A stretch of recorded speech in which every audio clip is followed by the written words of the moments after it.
Hello class. Welcome back बच्चों। तो प्यारे बच्चों, स्टार्ट कर रहे हैं नया लेक्चर। और वो आज एक नए लेक्चर में एक नया चैप्टर शुरू कर रहे हैं, प्लानिंग। और उसके बाद हमारा लास्ट चैप्टर बकाया है। बहुत सारे चैप्टर में ऐसा होता है, लास्ट जो फर्स्ट पेज पे टॉपिक होता है वो लास्ट नंबर पे होता है। चैप्टरों के साथ भी यही सिलसिला रहा है। जो पहला चैप्टर है उसका नंबर बिल्कुल आखिरी में लगेगा। ठीक है जी, मतलब फर्स्ट चैप्टर मैनेजमेंट का नंबर हम आखिरी में लगाने वाले। वो प्लानिंग की चर्चा शुरू करेंगे, आप सब सामने देखेंगे। बस एक टॉपिक निकाल के रख लो अपने दिल को दिलासा देने के लिए, प्लानिंग प्रोसेस। ठीक है जी। पढ़वाएंगे तो बहुत रेयर, मेरी तो कोशिश ये रहेगी मैं सब कुछ समझाऊंगा आपको। ठीक है जी। इधर देखना चाहिए। वो बहुत एक्सटेंट पे ना बच्चों की सोच होती है कि बिजनेस स्टडीज एक रटने वाला सब्जेक्ट है। पर मेरे को तो खैर समझ नहीं आता, आप देख लो जितना आपने पढ़ा है, आपका एक्सपीरियंस क्या कहता है, क्या रटा है। एक टॉपिक बताओ मुझे। हेडिंग्स तो जरूर रखनी पड़ती है एनसीईआरटी की, पर बाबू मुझे नहीं लगता अंदर का मैटर मैंने आज तक कभी आपको कहा है कि ये रट लो या वो रट लो। कभी कुछ भी नहीं कहा होगा रटने के लिए, एक हेडिंग भी नहीं कही होगी। ऑलमोस्ट चैप्टर और पूरा सिलेबस खत्म करने की तरफ है। क्या, चलो बात को आगे बढ़ाते हैं, प्लानिंग से चर्चा को शुरू करते हैं। 2 मिनट के लिए सामने देखना। एक ब्रीफ सा इंट्रो दे देता हूं ताकि कुछ याद आ जाए कि कर क्या रहे थे हम फर्स्ट बुक में, क्योंकि बहुत दिन से सेकंड बुक पर ही है। बेटा, हमने ना मैनेजमेंट की चर्चा करी थी, ठीक है ना बेटा। मैनेजमेंट एक आर्ट है of getting things done through others. दूसरों से काम निकलवाने की कला को मैनेजमेंट बोलते हैं। और मॉडर्न डेज में दो वर्ड और ऐड हो गए। बेटा वो काम जो आपको निकलवाने वो एफिशिएंटली और इफेक्टिवली निकलवाने। वो मैनेजमेंट की एक प्रोसेस है या मैनेजमेंट के फंक्शन है, जिन्हें हम प्यार से बोलते हैं post DC. Planning, organising, staffing, directing and controlling. बेटा प्लानिंग का काम क्या होता है? बेटा प्लानिंग का काम होता है ऑब्जेक्टिव सेट कराना। आज बेटा 1 अप्रैल 2024 है और मेरी ऑर्गेनाइजेशन प्लान कर रही है कि हम 24-25 में क्या अचीव करना चाहते हैं। बेटा अभी हमारा पिछला फाइनेंशियल ईयर खत्म हुआ है 23-24, और पिछले साल में हमने 10 लाख यूनिट प्रोड्यूस करके बेच दी। और अब सोच रही है ऑर्गेनाइजेशन की अब इस साल क्या करेंगे। आज 1 अप्रैल 25 को 24 को बैठकर हम डिसाइड कर रहे हैं कि 24-25 में ना हम अपनी सेल्स को 20% से इंक्रीज करना चाहते हैं। हम चाहते हैं हमारी सेल 12 लाख यूनिट की हो जाए। ठीक है। तो वो प्लानिंग का काम एक ही होता है, सेटिंग ऑब्जेक्टिव। ज्यादा बातें अभी यही चैप्टर शुरू करना तो करूंगा। यानी कि अभी बेसिक बात जितनी है कि प्लानिंग का काम क्या होता है, ऑब्जेक्टिव सेट कराना। इस ऑब्जेक्टिव को अचीव करने के लिए बेटा जितने रिसोर्सेस चाहिए वो या तो ऑर्गेनाइजिंग में आएंगे या स्टाफिंग में आएंगे। बेटा अगर मैं बात करूं फिजिकल और फाइनेंशियल रिसोर्सेस की, तो बेटा वो रिसोर्सेस हम ऑर्गेनाइजिंग में इकट्ठा करते हैं। और ह्यूमन रिसोर्सेस की बात करूं तो वो बेटा हम स्टाफिंग में इकट्ठा करते हैं। और वो ह्यूमन रिसोर्सेस मतलब एम्प्लॉय, उनकी ट्रेनिंग की बात, उनकी कंपनसेशन की बात, सारी बातें हमने स्टाफिंग में पढ़ी हुई। ठीक है जी। ऑर्गेनाइजिंग में फिजिकल और फाइनेंशियल रिसोर्सेस इकट्ठा करने के अलावा हम एक और काम करते हैं, और बेटा उसका नाम है डिपार्टमेंटलाइजेशन।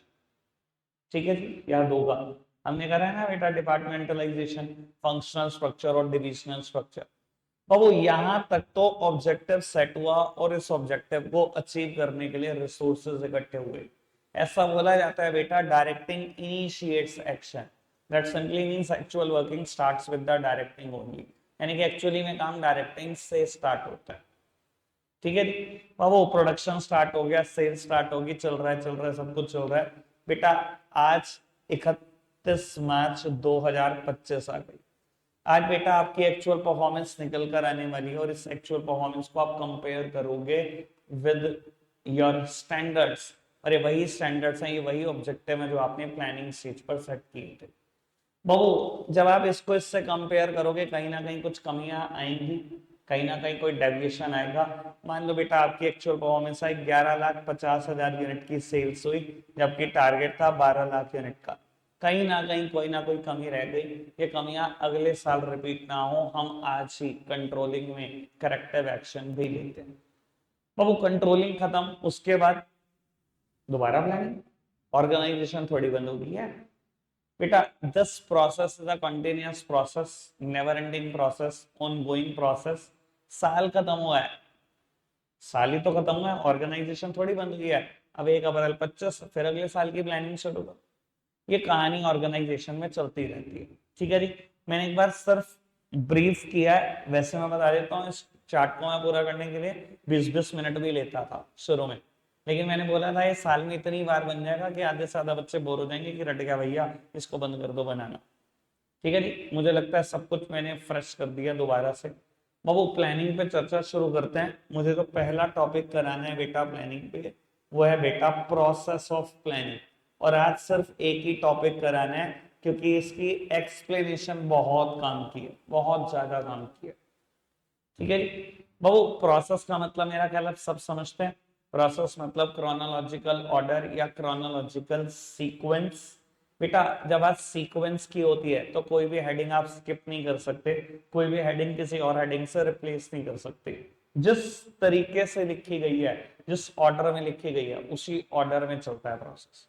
ठीक है जी, बाबू सामने देखेंगे, सब देखेंगे सामने, हेडिंग वहां से पढ़ लो, कोई दिक्कत नहीं, एक्सप्लेनेशन मेरी चलेगी, इससे बहुत अच्छी लिखी हुई है। ठीक है जी, जो नोट्स में लिखी हुई है उससे बहुत अच्छी मेरे दिमाग में लिखी हुई है, टेंशन मत लो, आप सब सामने देखो। बाबू पहला स्टेप प्लानिंग प्रोसेस का है सेटिंग ऑब्जेक्टिव। और अभी मैं यही बताने की कोशिश कर रहा था बेटा, प्लानिंग में आप सिर्फ ऑब्जेक्टिव ही सेट करते हो, ये पढ़ा था ना आपने। ठीक है, मेरी तरफ देखना बाबू, प्लानिंग में आप सबसे पहले ऑब्जेक्टिव सेट करते हो। आप मतलब कौन बेटा, टॉप लेवल। टॉप लेवल की मीटिंग चल रही है, सारे बोर्ड ऑफ डायरेक्टर्स बैठे हुए हैं। आज बेटा बोर्ड मीटिंग में पूरी ऑर्गेनाइजेशन के लिए आपने ऑब्जेक्टिव सेट कर दिया। आज बेटा फाइनेंशियल ईयर के कुछ दिन बीते हैं, या बेटा फाइनेंशियल ईयर का पहला ही दिन, ऑब्जेक्टिव सेट हो गए। बाबू जैसे ही ऑब्जेक्टिव सेट हुआ और आप बोर्ड मीटिंग से बाहर निकले, कोई ना कोई मोड चूज करोगे कम्युनिकेशन का। बेटा अगर अपने ही अंदर रख लोगे ऑब्जेक्टिव, सिर्फ आप 10-12 लोगों को पता होगा, जरूरी नहीं है कि टॉप लेवल पे हमेशा ही 12 लोगों, मैक्सिमम 12 लोग हो सकते हैं। ये कंपनी सेक्ट बोलता है, सर ऐसा भी हो सकता है आप सिर्फ 3 या 4 ही लोग हो। अगर अपने अंदर ऑब्जेक्टिव रख लोगे, कभी अचीव होगा वो?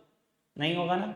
तो बेटा पूरी ऑर्गेनाइजेशन को ये तो बताओ, what the organisation wants to achieve, कि ऑर्गेनाइजेशन करना क्या चाहती है इस साल में, क्या अचीव करना चाहते हैं, क्या हमारे टारगेट गोल्स हैं।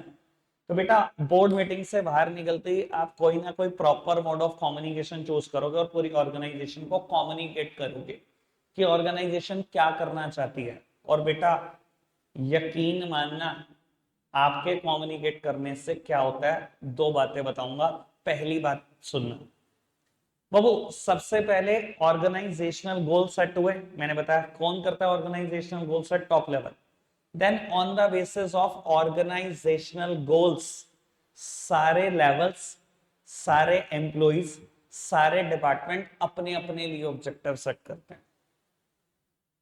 सर आपने तो पूरी ऑर्गेनाइजेशन के लिए सेट करा ना ऑब्जेक्टिव, कि 12 लाख यूनिट बनानी है और बेचनी है, हमारा ये टारगेट है। मेरे एग्जांपल में यही है ना बाबू। इस 12 लाख यूनिट को बनाने और बेचने के लिए जैसे ही आपने कम्युनिकेट करा सबको, सर हर लेवल ने सोचना शुरू कर दिया मुझे क्या क्या काम करना पड़ेगा। हर डिपार्टमेंट ने सोचना शुरू कर दिया कि मुझे क्या करना पड़ेगा। हर एम्प्लॉय ने सोचना शुरू कर दिया कि मेरे हिस्से में कितनी यूनिट बनाने को आएंगी। उसने सोचना शुरू कर दिया मेरे हिस्से में कितनी यूनिट बेचने को आएंगी। सारे लेवल्स, सारे के सारे एम्प्लॉइज, सारे के सारे डिपार्टमेंट अपने अपने लिए ऑब्जेक्टिव सेट करते हैं ऑर्गेनाइजेशनल गोल के बेसिस पे। दूसरी बात बाबू, जैसे ही आप ऑर्गेनाइजेशनल गोल्स कम्युनिकेट करते हो, it provide auto direction to the different department. मैं बता रहा हूं, कल मैं एडवांटेज पढ़ूंगा प्लानिंग की, और एक एडवांटेज आएगी, प्लानिंग प्रोवाइड डायरेक्शन। अगर आप में से किसी ने भी मुझसे पूछा ना प्लानिंग कैसे डायरेक्शन प्रोवाइड करती है, मैं बहुत पिटाई करूंगा, क्योंकि मैं आज ये हेडिंग अभी समझा रहा हूं, बिल्कुल अभी।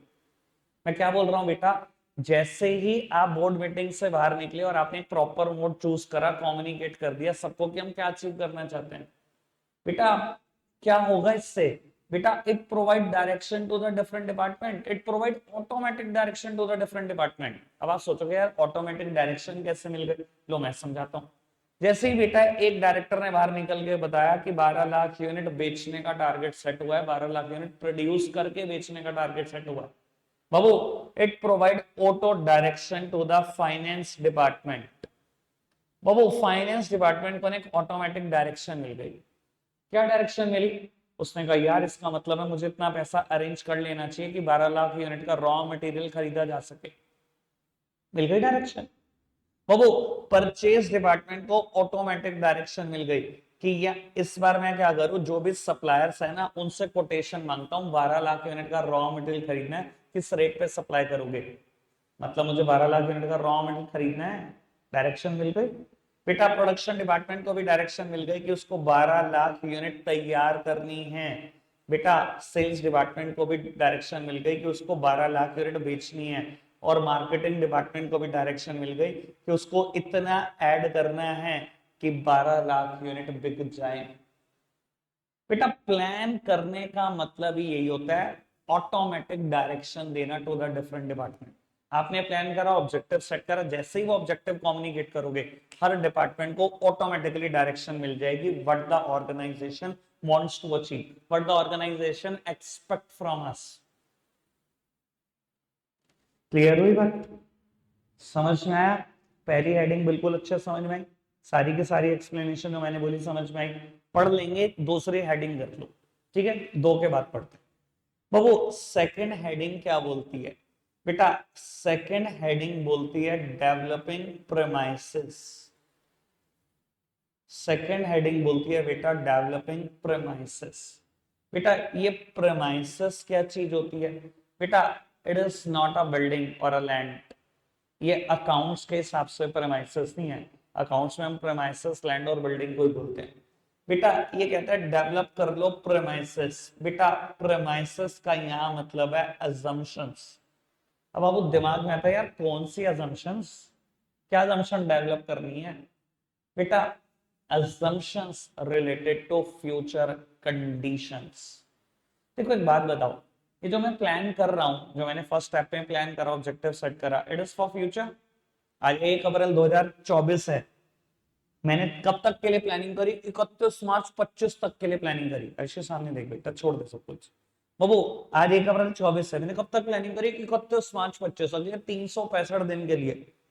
And future is very uncertain. मैं फ्यूचर के प्लानिंग कर रहा हूँ, फ्यूचर इज वेरी अनसर्टेन। अगला दिन तो किसी को पता नहीं, मैं 365 दिन के बाद तक की प्लानिंग कर रहा हूँ। आपको नहीं लगता बेटा मुझे कुछ फोरकास्टिंग कर लेनी चाहिए, देख लेना चाहिए फ्यूचर में क्या चेंजेस होंगे? बेटा मैं वही देखने की कोशिश कर रहा हूं जब मैं कह रहा हूं डेवलपिंग प्रेमाइसेस। प्रेमाइसेस का मतलब है बेटा assumptions related to future condition. कहता है डेवलप कर लो assumption, future condition, future events को प्रोडिक्ट करने की कोशिश करो। यानी कि बेटा इस स्टेप में मैं कुछ और नहीं करता, मैं फोरकास्टिंग ही करता हूं।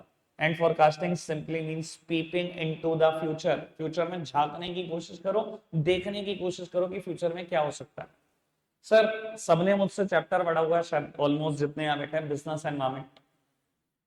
हमारे पास एक मैनेजर भी होता है जो एक काम हमारे लिए करता है फोरकास्टिंग करने का, बिजनेस एनवायरमेंट स्कैनिंग मैनेजर, जो बिजनेस एनवायरमेंट में झांकने की कोशिश करता है कि फ्यूचर में क्या हो सकता है।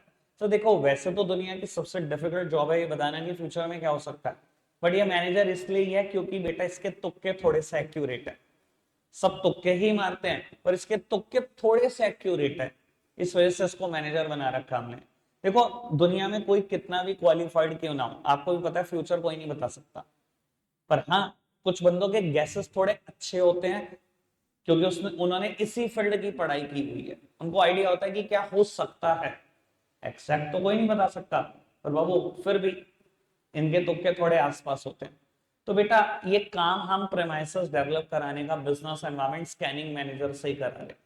बेटा वो भी क्या करेगा, प्रोडिक्ट करने की कोशिश करेगा क्या हो सकता है, और उसकी एक प्रोडिक्शन है कि इन्फ्लेशन रेट इस बार 5% के आसपास रहने की उम्मीद है, यानी कि महंगाई बढ़ेगी 5% के आसपास। बाबू ये जितने भी असम्पशन आपको फ्यूचर से रिलेटेड बताएगा, बाबू अगर आपको लगता है आपको उसके हिसाब से अपने गोल्स में कोई चेंज करना है तो आप कर सकते हो। बेटा इसने जैसे ही आपको बताया कि इन्फ्लेशन रेट 5% के आसपास रहने की उम्मीद है, मतलब महंगाई 5% तक बढ़ जाएगी, तो आपने क्या करा, अपने ऑब्जेक्टिव मैंने एक स्लाइड सा चेंज कर लिया कि 12 लाख यूनिट का तो मेरा ऑब्जेक्टिव था, 5% महंगाई के हिसाब से मैं इस ऑब्जेक्टिव को एडजस्ट कर देता हूँ, मैं 12,60,000 यूनिट बेचना चाहता हूँ। 60,000 यूनिट तो महंगाई में ही खत्म हो जाएंगी, क्योंकि रॉ मटेरियल भी तो महंगा मिलेगा, लेबर भी तो महंगी हो जाएगी। समझ में आ रही है बात बाबू? और क्या बताएगा ये सब कुछ, जो जो इसको दिखेगा कि कस्टम कॉम्पिटिटर पॉलिसी में कोई चेंज हो रहा है कि नहीं, कॉम्पिटिटर क्या कर रहे हैं बेटा, टेक्नोलॉजी में कोई चेंज हो रहा है या नहीं, ये वो भी बताने की कोशिश करेगा। गवर्नमेंट की पॉलिसीज कैसे रहने वाली है, आपके खिलाफ तो नहीं आ जाने वाली, कस्टमर के टेस्ट एंड प्रेफरेंसेस कैसे हैं बेटा, ये पूरे बिजनेस एनवायरनमेंट को स्कैन करने की कोशिश करेगा, हर चीज बताने की कोशिश करेगा। लेकिन मैं एक बात यहाँ पर बिल्कुल अच्छे से क्लियर कर देता हूँ बेटा, कुछ चीजें इसको भी नहीं दिखाई देती, इसको पता नहीं चल रहा कि गवर्नमेंट पॉलिसी चेंज करेगी या नहीं करेगी, तो बेटा ऐसी चीजों में ये कुछ ज्यादा बोल नहीं पाता, जब इसको भी समझ नहीं आता तो कह देता कांस्टेंट रहेंगी।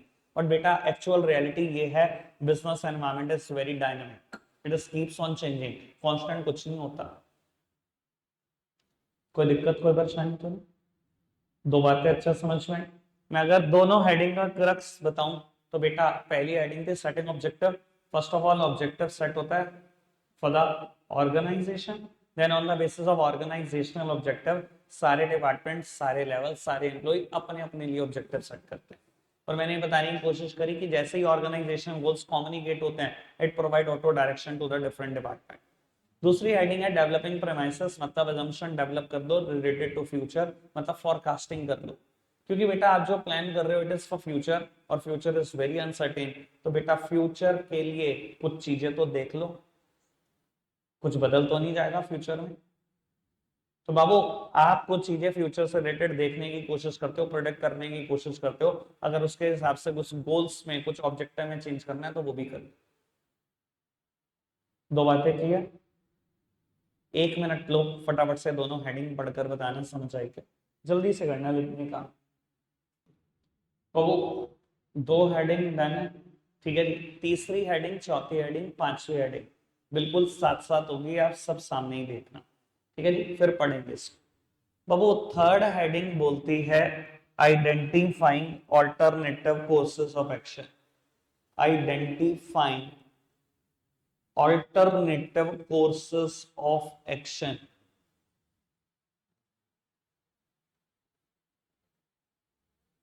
लो पुत्र बाबू, चौथी हेडिंग बोलती है evaluating alternative courses, evaluating alternative courses.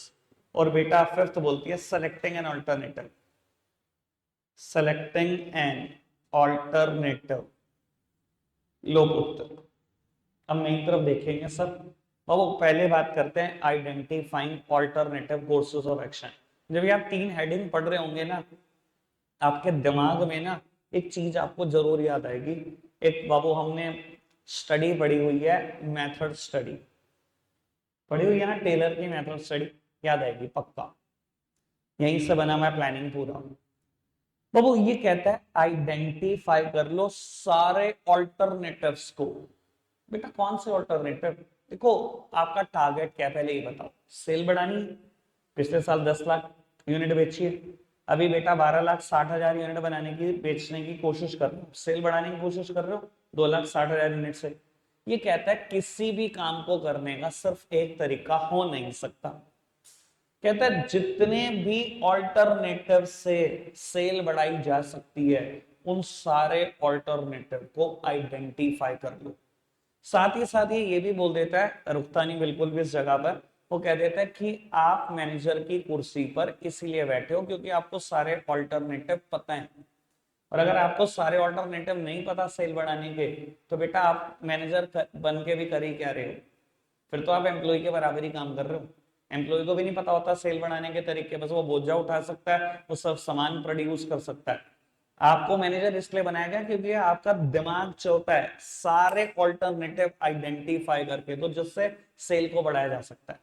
और सर यकीन मानना बहुत सारे ऑप्शन हो सकते हैं, बहुत सारे ऑप्शन, सारे ऑल्टरनेटिव आइडेंटिफाई करेंगे। मैंने एक एग्जांपल भी फ्रेम करा, उस एग्जांपल की भी मैं बात करूंगा साथ साथ। तो एक बात बताओ, मुझे यहाँ से दिल्ली जाना है, एक रास्ता है क्या दिल्ली जाने का? एक ही रास्ता है, मुजफ्फरनगर मेरठ रूट पकड़ लो, यहाँ से देहरादून चले जाओ, देहरादून से चले जाओ दिल्ली, यहाँ से रुड़की चले जाओ, रुड़की वाला हाईवे पकड़ लो, दिल्ली चले जाओ, यहाँ से शामली चले जाओ, शामली वाला रूट पकड़ लो। एक रास्ता होता है किसी काम को करने का, एक रास्ता तो नहीं होता। किसी भी काम को करने के बहुत सारे तरीके हैं। अब सर सेल बढ़ाने का कोई एक तरीका नहीं हो सकता, चलो बात करते हैं 4-5 तरीके की। बाबू ऐड कर दो, एक्सेसिव ऐड कर, जो दिखता है वो बिकता है, प्रिंसिपल है बेटा, पक्का सेल बढ़ेगी कुछ ना कुछ, पक्का, कोई नहीं रोक सकता। बेटा डिस्काउंट ऑफर करनी शुरू कर दो अपने प्रोडक्ट पे, पक्का लोग ज्यादा खरीदेंगे, कहीं ना कहीं कुछ सेल पक्का बढ़ जाएगी। ठीक है जी। बेटा पर्सनल सेलिंग एफर्ट डालने शुरू कर दो, डोर टू डोर सेलिंग करना शुरू कर दो, कहीं ना कहीं सेल ये भी पक्का बढ़ा देगा। बेटा प्रोडक्ट लाइन में एडिशन कर दो, अभी तक कंपनी 2 प्रोडक्ट बनाती है, आप बेटा क्या करो 3-4 प्रोडक्ट बनाने शुरू कर दो, प्रोडक्ट लाइन में ऐड कर दो, तब भी बेटा सेल बढ़ जाएगी, यानी कि डाइवर्सिफिकेशन कर दो, तब भी सेल बढ़ जाएगी। सेल बढ़ाने का कोई एक तरीका तो नहीं हो सकता, मैंने ही आइडेंटिफाई कर दिए 4। ठीक है जी, जबकि प्रोफेशनली मैं भी कोई बेटा मैनेजर नहीं। समझ आ रही है बात, समझ में आ रही है बात, कोई दिक्कत कोई परेशानी तो नहीं। तो कहता है बेटा जिस भी ऑल्टरनेटिव से आपके ऑब्जेक्टिव को अचीव किया जा सकता है, वो सारे ऑल्टरनेटिव आइडेंटिफाई कर लो। आइडेंटिफाई हो गए, आइडेंटिफाई के बाद कहता है evaluating an alternative. Babu in alternative को इवैल्यूएट करना शुरू करो। What do you mean by evaluation? Evaluation simply means analysis. बेटा इन सारे के सारे ऑल्टरनेटिव्स के ना पॉजिटिव और नेगेटिव एस्पेक्ट्स लिखने शुरू करो, सबके पॉजिटिव निकालो, किसमें कितने पॉजिटिव हैं, किसमें कितने नेगेटिव हैं, निकालो भाई साहब, सारे के सारे ऑल्टरनेटिव के लिखो बैठकर। लिख लिए, इवैल्यूएट कर लिया ढंग से। बाबू कहता है सेलेक्टिंग एन ऑल्टरनेटिव। अब बाबू जिस जिस भी ऑल्टरनेटिव के सबसे ज्यादा पॉजिटिव एस्पेक्ट्स हुए, लीस्ट नेगेटिव एस्पेक्ट्स हुए, जो मोस्ट फिजिबल है, मोस्ट रियलिस्टिक है, उसको सेलेक्ट कर दो एज द बेस्ट ऑल्टरनेटिव। समझ में आई बात? बाबू अब आप कहोगे यार ये तो आपने बस नेगेटिव पॉजिटिव वाली बात बोली थी, 2 वर्ड ये और कौन से बोल गए आप? बताता हूं, मेथड स्टडी भी बताया था बाबू। मैंने इतने सारे ऑल्टरनेटिव आइडेंटिफाई करे, सबके पॉजिटिव नेगेटिव लिखे, बाबू कैसे सेलेक्ट करूं मैं मेन प्लान मेरा, कैसे सेलेक्ट करूं मेरा मेन ऑल्टरनेटिव? मैंने क्या बोला, सबसे ज्यादा पॉजिटिव, लीस्ट नेगेटिव, जो मोस्ट फिजिबल है, मोस्ट रियलिस्टिक है, उसको सेलेक्ट कर दो एज द मेन प्लान, उसको सेलेक्ट कर दो एज द मेन ऑल्टरनेटिव। मान लो बेटा मेरे एग्जांपल में ना ऐड के सबसे ज्यादा पॉजिटिव है, ठीक है, और सबसे कम नेगेटिव इसी की है, बट बेटा ऐड करने का बजट है 5 करोड़ रुपए और मेरी ऑर्गेनाइजेशन के पास स्पेयर पड़े हैं 1 करोड़। क्या ऐड कर पाना मेरे लिए फिजिबल है या रियलिस्टिक है? नहीं है ना। सबसे ज्यादा पॉजिटिव और नेगेटिव होने से कुछ नहीं हो सकता ना, जब जेब में पैसे नहीं तो करूंगा कैसे ऐड? तो बाबू वो यही कहने की कोशिश कर रहा है, अगर कोई सी ऑल्टरनेटिव में सबसे ज्यादा पॉजिटिव है, लीस्ट नेगेटिव है, बट वो फिजिबल और रियलिस्टिक भी है, तो ही वो सेलेक्ट हो सकता है एज अ मेन प्लान। समझ में आएगा? और मान लो मैं कहूं इसके बाद पर्सनल सेलिंग में सबसे ज्यादा पॉजिटिव और सबसे कम नेगेटिव थे, और ये फिजिबल और रियलिस्टिक भी है, तो हमने इसको सेलेक्ट कर दिया एज अ मेन प्लान। ठीक है जी। अभी बस एक काम करना, सेलेक्टिंग एन ऑल्टरनेटिव में ना 2 पैराग्राफ लिखे गए हैं, सिर्फ पहले पैराग्राफ तक पढ़ दो, जल्दी से पढ़ना। बाबू मुझे नहीं पता आपने एक वर्ड जोर देकर पढ़ा है कि नहीं पढ़ा, मैं आपको एक बार क्लियर कर देता हूं। सेलेक्टिंग एन ऑल्टरनेटिव हेडिंग में ना पहली लाइन बहुत जोर देकर पढ़नी थी, वहां पर लिखा होगा this is the real point of decision making, लिखा हुआ है, ठीक है, लिखा हुआ है।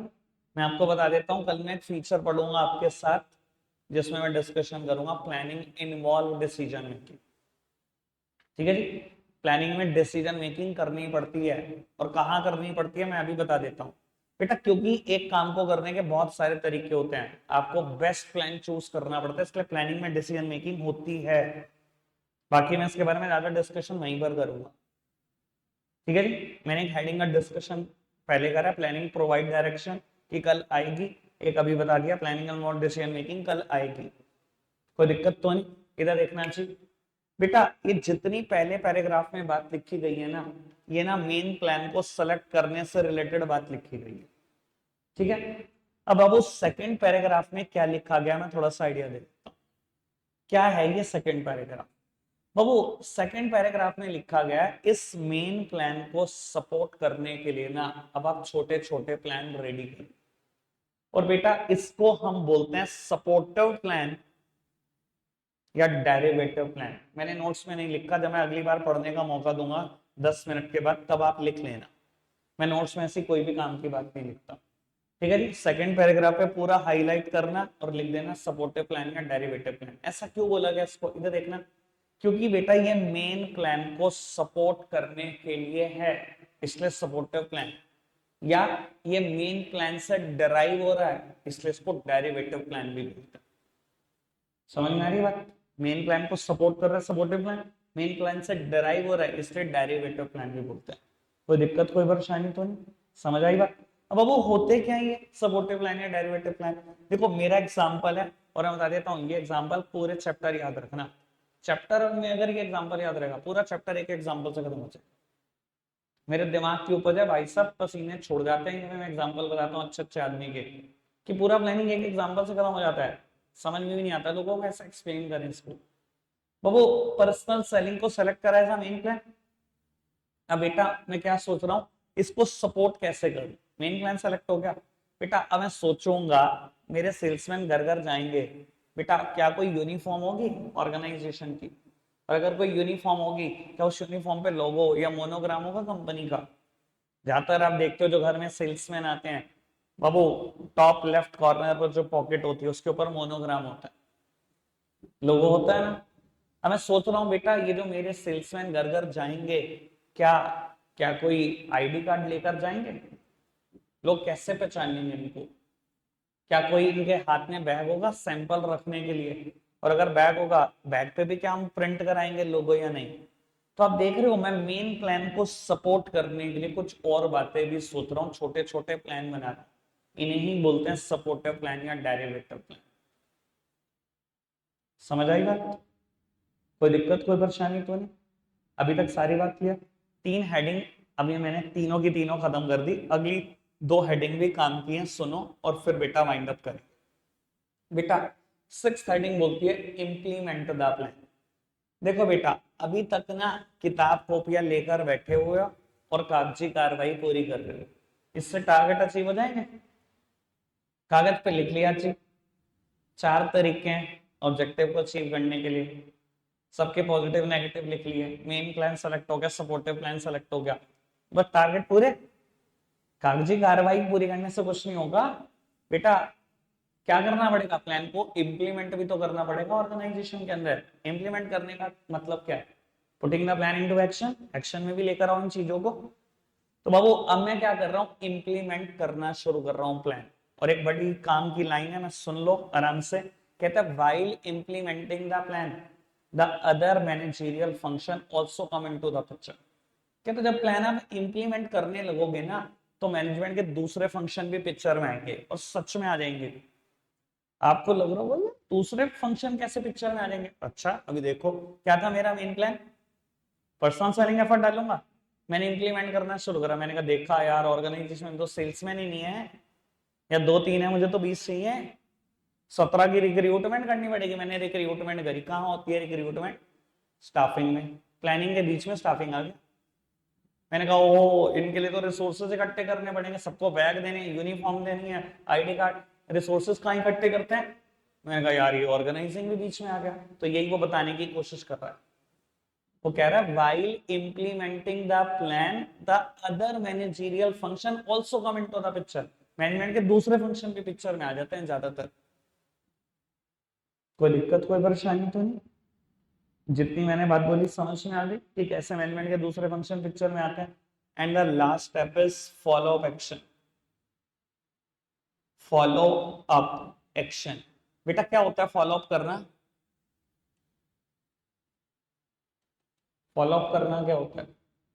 Dictionary meaning of follow up is monitoring. देखो बेटा लोग पता क्या समझते हैं कि टॉप लेवल की जॉब ना सबसे अच्छी होती है। पहले दिन प्लान करा, टारगेट सेट करे, दो तीन दिन में अगले ऑल्टरनेटिव आइडेंटिफाई करे, दो तीन दिन इवेल्युएट करा, मेन प्लान सेलेक्ट हो गया, दो चार दिन और लगा दिए सपोर्टिव प्लान, और जैसे ही इंप्लीमेंट करा 15 दिन के अंदर अंदर इंप्लीमेंट भी होगा, उसके बाद घर बैठ जाओ। सर बस 15 दिन की जॉब होती है टॉप लेवल की, कि 15 दिन में इंप्लीमेंट करा, घर बैठ जाओ, 365 दिन में आना, टारगेट अचीव मिलेंगे ऐसे। बेटा टॉप लेवल की जॉब सबसे कॉम्प्लेक्स है, और आपकी नॉलेज के लिए बता देता हूं, planning is a continuous activity. 15 दिन में खत्म नहीं हो जाती प्लानिंग, क्योंकि प्लानिंग का लास्ट स्टेप कहते हैं follow up action. Follow up मतलब कहते हैं कंटीन्यूअस मॉनिटरिंग करते रहो। बेटा किस बात की मॉनिटरिंग? अपने प्लान्स की मॉनिटरिंग। बाबू आपको क्यों मॉनिटरिंग करने के लिए कह रहा, थोड़ा सा ये समझो। कह रहा कॉन्टिन्यूस मॉनिटर करते रहो, ये देखते रहो whether your assumptions and the predictions are holding true और नॉट। क्या मैंने असम्पशंस और प्रेडिक्शन ली हुई है? स्टेप 2 याद करो, डेवलपिंग प्रेमाइसिस। मैंने फ्यूचर से रिलेटेड असम्पशन प्रेडिक्शन ली हुई है कि नहीं ली हुई? ली हुई है ना? तो कह रहा है बेटा कंटिन्यूस मॉनिटर करते रहो whether these assumptions are holding true और not, and if these are not holding true then immediate changes are required in the plan. अगर सच नहीं निकल रही तो प्लान में चेंज भी तो करना पड़ेगा। सर इन्फ्लेशन रेट 5% रहेगा, ये आपने बताया, कसम है क्या 5% रहेगा? कम नहीं हो सकता, बढ़ नहीं सकता? फ्यूचर तो उसने भी नहीं देखा, चाहे बहुत बड़ा मैनेजर है वो ऑर्गेनाइजेशन का। मानते हो चीज को? उसने कहा था गवर्नमेंट पॉलिसी में कोई चेंज नहीं होगा, लेकिन गवर्नमेंट ने पॉलिसी चेंज कर दी और आपके एडवर्स चेंज कर दी, अनफेवरेबल चेंज हो गया, तो क्या कर लोगे? तो यही कहने की कोशिश कर रहा है, प्लानिंग कोई 15 दिन का काम नहीं है। Planning is a continuous activity. कल एक फीचर आएगा प्लानिंग इज कंटीन्यूअस, पूछोगे तो नहीं ना कि प्लानिंग क्यों कंटीन्यूअस? मैं भी बता रहा हूँ क्यों कंटीन्यूअस, क्योंकि प्लानिंग का लास्ट स्टेप है फॉलो अप एक्शन। और प्लानिंग कहता है कंटीन्यूअस मॉनिटरिंग करते रहो और ये देखते रहो कि आपकी असम्पशंस और प्रेडिक्शंस सच निकल रही हैं या नहीं, and if these are not holding true then immediate changes are required in the plan. Plan में चेंज करो। क्लियर बात? खत्म प्लानिंग प्रोसेस। क्या रटा? नोट्स देखना भी मत, तब भी लिख दोगे। पता नहीं लोग क्या सोचते हैं। बाबू मैं एक बार, क्योंकि मेरे पास 2-4 मिनट है, फटाफट से कंक्लूड कर देता हूँ, एक बार बताता हूँ फटाफट से क्या पढ़ा। पहला स्टेप पढ़ा सेटिंग ऑब्जेक्टिव। सबसे पहले ऑब्जेक्टिव किसके लिए सेट होते हैं? Organisation. Then on the basis of organisation बहुत सारे लेवल, सारे एम्प्लॉय, सारे डिपार्टमेंट अपने अपने लिए ऑब्जेक्टिव सेट करते हैं। और यहीं से मैंने बताने की कोशिश करी, ऑब्जेक्टिव सेट होते ही कम्युनिकेट होने का मतलब क्या होता है? It provide direction to the different department. सबको डायरेक्शन भी मिल जाती है कि किससे क्या अचीव करने की कोशिश कराई जा रही है। ठीक है जी। उसके बाद बेटा हमने प्रेमाइसेस की बात करी, प्रेमाइसेस डेवलप करो। प्रेमाइसेस मतलब assumptions related to future conditions। ठीक है ना जी? that simply means forecasting। बेटा forecasting करो, ये देखने की कोशिश करो कि फ्यूचर में क्या क्या हो सकता है, और अगर आपको बेटा कुछ चेंजेस दिखाई देते हैं तो उसके हिसाब से आप अपने ऑब्जेक्टिव को भी मॉडिफाई कर सकते हो। ऑब्जेक्टिव भी मॉडिफाई कर सकते हो। बेटा उस ऑब्जेक्टिव को अचीव करने के लिए जितने भी ऑल्टरनेटिव हो सकते हैं, तीसरे स्टेप में उन सारे ऑल्टरनेटिव को आइडेंटिफाई कर लो। ठीक है जी? और आप मैनेजर की कुर्सी पर इसलिए हो क्योंकि आप उन सारे ऑल्टरनेटिव को जानते हो, क्योंकि आपका दिमाग चलता है, वरना आप भी एम्प्लॉई होते। फिर फोर्थ स्टेप कहता है बेटा इन सारे ऑल्टरनेटिव को इवेल्युएट करो, सबके पॉजिटिव और नेगेटिव लिखो। फिफ्थ स्टेप कहता है जिसमें सबसे ज्यादा पॉजिटिव, लीस्ट नेगेटिव, जो मोस्ट फिजिबल, मोस्ट रियलिस्टिक, उसको सेलेक्ट करो एज बेस्ट। इस बेस्ट प्लान, इस मेन प्लान को सपोर्ट करने के लिए हम छोटे छोटे प्लान भी डेवलप करते हैं, इन्हें हम सपोर्टिव प्लान और डेरिवेटिव प्लान बोलते हैं। ठीक है जी? एग्जाम्पल वो पर्सनल सेलिंग वाला ध्यान रहेगा, तो ये भी ध्यान रहेगा सपोर्टिव प्लान क्या, वो आईडी कार्ड, वो यूनिफॉर्म, वो बेटा बैग। ठीक है? उसके बाद बेटा स्टेप कहता है implement the plan. Plan select हो गए, मेन प्लान भी आपके पास है, सपोर्टिव प्लान भी, इंप्लीमेंट करो, मतलब putting the plan into action. and while implementing the plan the other managerial function may also come into the picture। other management के function picture में आ सकते हैं, just like staffing और organizing, ज्यादातर case में आ जाते हैं, ज्यादातर आ जाते हैं। ठीक है? उसके बाद लास्ट स्टेप कहता है फॉलो अप एक्शन की मॉनिटरिंग भी करते रहो, whether your assumptions are holding true और नॉट। अगर वो सच नहीं निकल रही तो प्लान में चेंजेस भी करो। रखता है आज के लिए इतना ही है प्यारे बच्चों। बाय।